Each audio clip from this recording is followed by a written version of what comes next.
Casualty of the Depression years. Yes, we used to do a lot of work in fights and all things like that.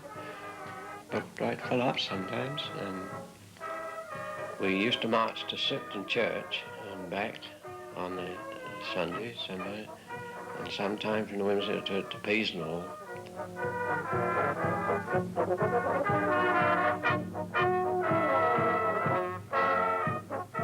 We used to play such as Mikado, Parts of Penzance and all that crack stuff, you see.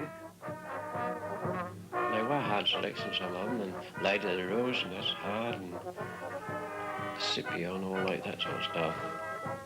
But Scipio, that's very nice, but as written by Handel, and that's nice. During the week, Richard Simpson worked at the corn mill. Now its owners, Geoffrey and Russell Cole, have turned to pig farming and only use the mill to grind meal.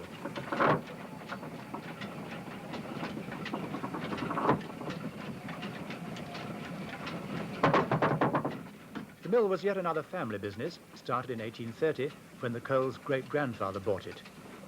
Nowadays it's driven by a diesel engine, but when the Cole brothers took over in their teens, it was still wind-driven and vulnerable to sudden changes in the weather. So it's a pretty sight at war to see these mills going round in countryside. I mean, these great sails, all painted white, and they glistened in the sun or even the moonlight. I mean, yeah, it was pretty for the people who passed by. It wasn't so pretty for the people who worked. no. When you were up there, it was a dusty old job. But I didn't, as a boy, as a lad, I didn't dislike the job. I can remember one experience I had when I was on the wind. The wind was from the southwest that direction. I didn't really pay much regard because I thought the storm was gone. And all of a sudden there was a terrific gust of wind. The wind swapped right round into this storm and hit the mill broadside on. And as it hit the mill broadside on, the wind tail couldn't right the wind into the windmill into the wind quick enough, so it just swung round like that the whole way round. There I was in the mill, and I saw the trees racing by and everything racing by the windows and doors. That was a very frightening experience, that was. Some of our family got killed by the sails. They were so low then. Yeah, it was great art. They used to come about that height from the ground, and she ran out, you see, and sail came in and split her head open. But after then, well, my grandfather or great-grandfather, I don't know, but his grandfather, I expect, had them cut off so they were about 6 feet from the ground, you see, so there was not so much danger for children running underneath. And there was an old poem found in the old family Bible. This poem is entitled Peasenhall Mill. There on the crest of Mount Pleasant Hill, day after day goes round John Cole's mill. I hear its music soft and slow, to a measured time the old sails go. Through storm and sunlight thy lot fulfill, ever be doing work with a will. Toil is for brave hearts, labour is blessed, day is for duty, night is for rest. Ah, life, I dream, is like Cole's mill. It sails our true heart and ready will. The corn is our deep, our true ideals, made perfect, passing through its wheels.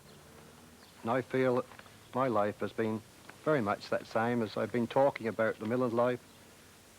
Come into a contact with the God in the elements, and as I'm passing through life, now I've come into a deeper experience of God.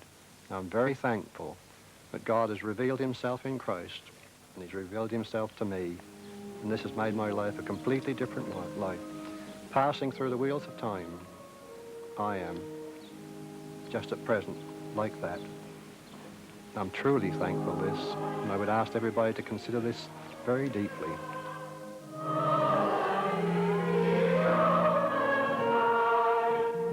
Russell Cole retains the fervour of the early Methodism, when years ago in Suffolk it was the cradle of agricultural socialism.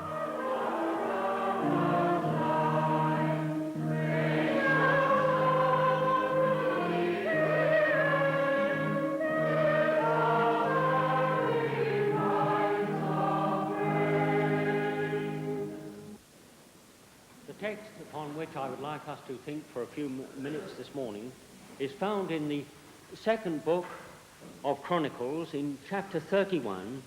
Now the old divisions of chapel versus church have almost disappeared, and with them much of the urgency of preacher and congregation alike.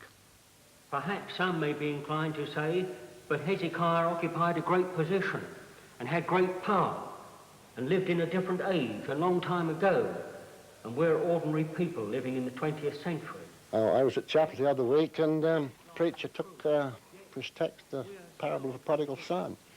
Well, he kept stressing the point, you see, that you can't get much lower than feeding pigs, you see. A prodigal son, you know, got to be fed swine. And he ran that home and waved his arm buttons. He said, my dear friends, you can't get any lower than that, feeding swine.